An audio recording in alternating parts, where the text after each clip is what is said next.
Andrea Yates, moradora de Houston, Texas, ficou conhecida por ter assassinado seus 5 filhos pequenos, afogando as crianças na banheira de sua casa em junho de 2001. Culpa do marido ou das doenças mentais de Andrea? Depressão pós-parto e insanidade foram algumas das teorias levantadas pela defesa dela, que, após uma condenação de prisão perpétua em 2002, conseguiu reverter a situação. Yates saiu como inocente por razões de insanidade, sendo encaminhada a um hospital de doentes mentais de segurança mínima em Kerrville, Texas, em 2007.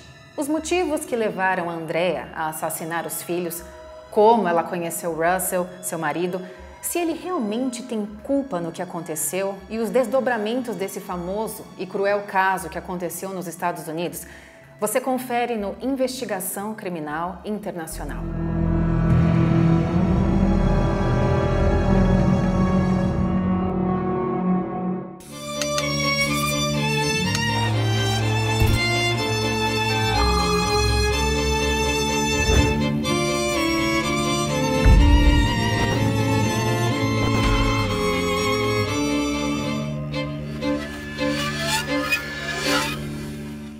Andrea Pia Kennedy nasceu em 2 de julho de 1964 em Houston, Texas. Filha de Jutta Karen Koller, uma imigrante alemã, e Andrew Emmett Kennedy, de ascendência irlandesa, ela é a mais nova entre 5 filhos, tendo sido criada dentro de uma família católica.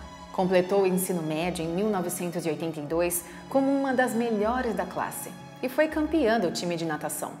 Sempre foi perfeccionista, se esforçava para ser uma boa filha e se importava muito com suas notas. Após se formar em enfermagem, passou a trabalhar como enfermeira. Andrea conheceu Russell, Rusty Yates, no verão de 1989. Os dois logo iniciaram um namoro e passaram a morar juntos, casando-se em 1993. Ela então adota o sobrenome do marido e passa a ficar conhecida como Andrea Yates. Enquanto estava junto, o casal dizia que teria tantos filhos quanto a natureza permitir e que daria nome bíblicos para todos eles. Após Andrea engravidar do primeiro filho, Noah, que nasceu em 1994, Rusty aceitou um emprego na Flórida e a família mudou-se para um trailer em Seminole. Amigas de Andrea diziam que Russell era muito controlador e exigente com a esposa, e essa deixava o marido tomar todas as decisões pela família. Conhecidos também diziam que Andrea havia perdido totalmente a própria identidade após o casamento. O casal não frequentava a igreja, mas fazia reuniões de estudo bíblico, apegando-se ao pregador fundamentalista itinerante Michael Peter Waroniec, que tinha falas mais radicais. Após o nascimento de Noah, Andrea passa a ter alucinações e apresentar os primeiros sinais de doenças mentais. Em dezembro de 1995, nasce o segundo filho do casal, John. Em 1996, uma nova gravidez, porém desta vez ela perde bebê. Em 1997, a família volta para Houston, onde leva uma vida simples. Em setembro do mesmo ano, nasce o terceiro filho do casal, Paul. Em 15 de fevereiro de 1999, nasce o quarto filho, Luke. Todas as crianças foram criadas em casa pela mãe, ou seja, elas não frequentavam a escola, recebendo toda a educação da própria Andrea. Em junho de 1999, Andrea foi internada em um hospital psiquiátrico pela primeira vez após uma overdose de remédio antidepressivo. Lá ficou internada por 7 dias, onde foi diagnosticada com transtorno depressivo e recebeu a orientação de que precisava tomar alguns remédios quando saísse, os quais não tomava. No mês seguinte, foi internada novamente após uma tentativa de tirar a própria vida com uma faca, sendo diagnosticada com psicose pós-parto, indicada a um tratamento de 2 meses. Em ambas as situações, ela foi socorrida e encaminhada ao hospital pelo marido. A psicose pós-parto é uma emergência psiquiátrica rara, caracterizada por mania, depressão, confusão grave, perda de inibição, paranoia, alucinações e delírios, desenvolvendo-se subitamente nas primeiras 2 semanas seguintes a um parto. Os sintomas variam e podem se alterar rapidamente. Os mais graves duram entre 2 e 12 semanas. E a recuperação pode levar de 6 meses a 1 ano. O tratamento de Andrea envolvia haloperidol, que é usado para conter enjoos e vômitos para o controle de agitação, agressividade, estados maníacos e psicose esteroidea e para tratar a síndrome de Tourette. Ela, porém, também passou a se automutilar e começou a ter catatonia, sem conseguir se mover normalmente. Após algum tempo de tratamento, Andrea foi melhorando, mas desenvolveu a certeza de que teria recebido um soro da verdade e por isso não tinha controle de si mesma. A médica que a acompanhava alertou ao casal que ter outro filho poderia desencadear uma nova psicose. Porém, mesmo assim, eles tiveram o 5º filho, Mary, nascida em novembro de 2000. Para piorar a situação, o pai de Andrea, de quem ela cuidava por ser enfermeira, faleceu em fevereiro de 2001, o que gerou uma culpa na mulher, pelo fato de ela não ter conseguido ajudá-lo. Após a morte do pai, o estado de Andrea somente piorou. Ela não se alimentava direito, arrancava os próprios cabelos e não amamentava a filha, acreditando estar possuída por algum espírito maligno. Além disso, ela tinha certeza de que havia câmeras escondidas em sua casa e que os personagens dos desenhos da televisão falavam com ela. Com isso, foi internada novamente e recebeu um novo tratamento. Ainda em 2001, Andrea foi internada outras 2 vezes, recebendo fortes medicações para tentar conter e melhorar a sua condição. No dia 19 de junho de 2001, Dora, mãe de Russell, visitou os dois e percebeu que a nora não estava bem, atendendo ao pedido do filho que retornasse no dia seguinte para ajudar Andrea a cuidar das crianças. Em 20 de junho de 2001, Rusty saiu para trabalhar e Andrea sabia que Dora chegaria a casa a qualquer momento. No intervalo de 1 hora entre a saída do marido e a chegada da sogra, a mãe encheu a banheira de água e afogou todos os seus 5 filhos, um a um, deixando Noah, de 7 anos, por último. Após afogá-los, colocou os corpos na cama do casal, deixando a mais nova, Mary, nos braços de John, pois acreditava que assim ele iria proteger a irmã mais nova na vida pós-morte. Em sequência, Andrea ligou para a polícia e pediu que alguém fosse até a sua casa, ligando também para Russell e pedindo que ele retornasse. Com a chegada da polícia, ao ser questionada sobre o que aconteceu, Andrea afirmou: "Eu matei meus filhos." Ela acreditava que, assumindo tudo de uma vez, seria presa e condenada à morte.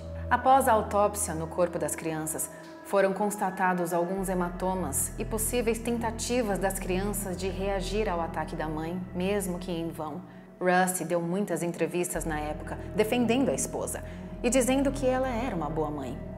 Com isso, muitas pessoas começaram a acusar o marido, visto que em seus depoimentos ele estava sempre sorrindo. As pessoas diziam que ele não era um bom marido e deveria ter cuidado melhor de Andrea, chegando até a apontá-lo como cúmplice.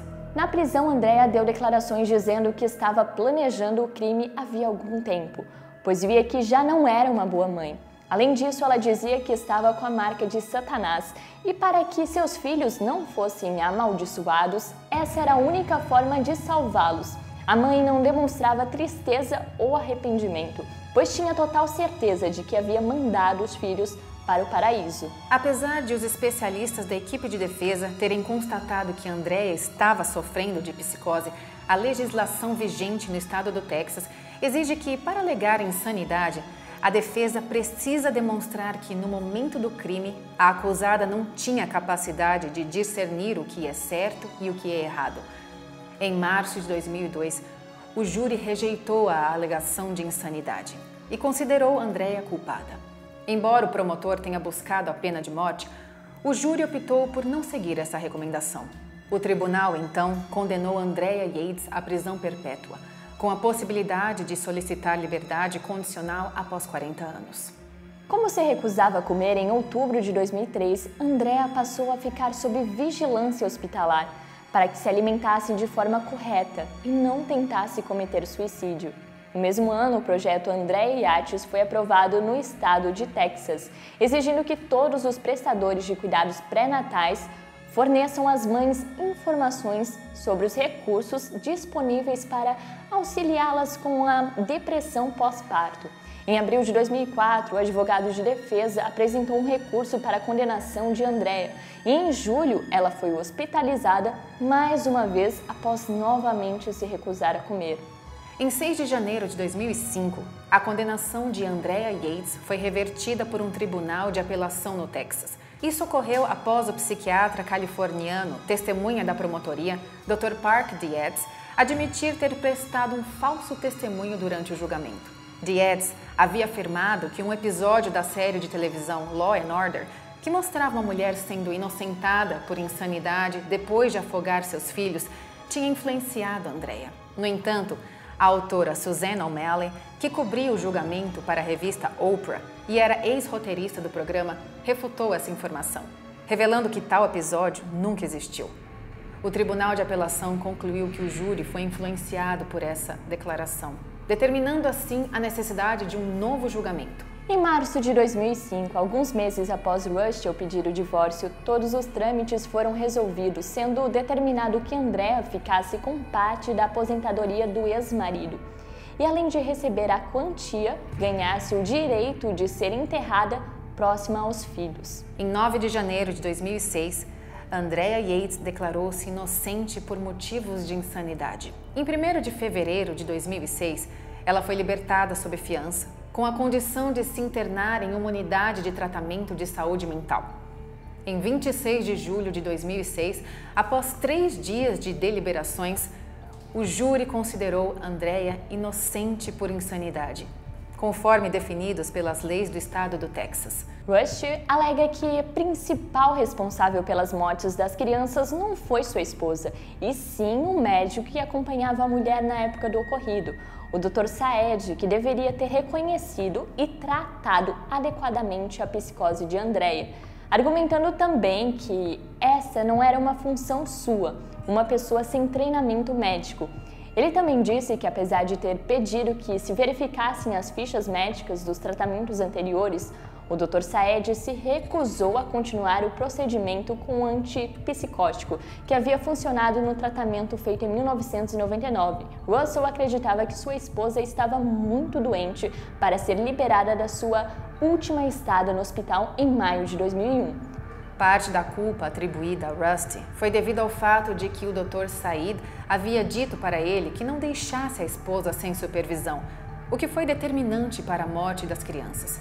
Outro fator foi que a primeira psiquiatra de Andrea, doutora Eileen Starbrandt, disse ter ficado pasma quando os Yates manifestaram o desejo de interromper a medicação da paciente para que ela engravidasse. Ela avisou e desaconselhou o casal a ter mais filhos, anotando na ficha médica 2 dias depois. Aparentemente, a paciente e o marido pretendem ter tantos filhos quanto a natureza permitir. Isso com certeza irá levar à depressão psicótica. Andrea engravidou do 5º filho, Mary, apenas 7 semanas depois de ser liberada dos cuidados da doutora Starbrandt, em 12 de janeiro de 2000. Russell Yates declarou para a imprensa que nunca fora avisado pelos psiquiatras de que Andrea era psicótica, nem que ela poderia machucar as crianças, alegando que ele jamais teria outros filhos se soubesse disso. Porém, Andrea revelou para o psiquiatra da prisão, doutora Melissa, que antes de engravidar do último filho, disse ao Russell que não queria mais fazer sexo porque a doutora Starbrandt disse que ela poderia machucar seus filhos. Russell, segundo a esposa, insistiu em suas crenças religiosas a respeito da procriação, elogiou ela como uma boa mãe e a convenceu de que poderia lidar com mais crianças. Alguns meios de comunicação da época também indicaram que o pregador itinerante, Michael Peter, teria alguma responsabilidade nas mortes, considerando as mensagens incendiárias e os ensinamentos controversos que passou aos Yates. No entanto, tanto Russell quanto Michael negaram veementemente essas acusações. O pregador argumentou que suas mensagens para os Yates tinham a intenção de fortalecer o casamento e promover o amor, algo que ele alega ter encontrado em sua própria família em Jesus. Também foi dito que os Yates não frequentavam a igreja enquanto estavam em Houston, levando alguns a sugerirem que justamente a falta de uma comunidade religiosa foi o que contribuiu para o isolamento de Andrea. Em consequência da inocência de Andrea, foi definido que ela deveria receber tratamento em um hospital de saúde mental até que estivesse 100% recuperada ou até o fim da vida, se necessário. Após o julgamento, ela foi admitida no Hospital North Texas State, no campus de Vernon. Em janeiro de 2007, foi transferida para um hospital de saúde mental de segurança mínima em Kerrville, Texas, e pediu autorização para participar de um culto fora do hospital, o que, porém, não foi concedido. Em 2014, por recomendação dos médicos, foi solicitado que ela pudesse fazer passeios supervisionados em grupo, junto com outros pacientes. Mas o pedido foi retido, devido à repercussão na mídia e à votação pública que se opôs à permissão.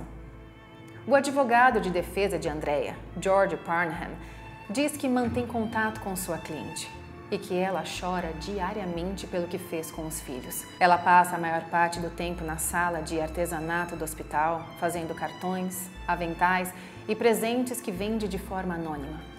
O dinheiro das vendas é destinado ao Yates Children Memorial Fund, fundado pelo advogado e por sua esposa, Mary, dedicado à saúde mental de mulheres e, particularmente, à saúde mental pós-parto.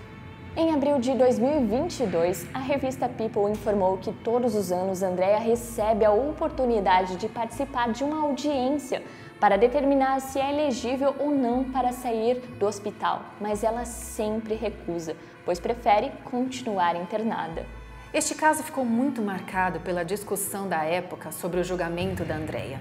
Há quem acredite que ela seja inocente por conta da doença que foi diagnosticada e não foi tratada de forma correta.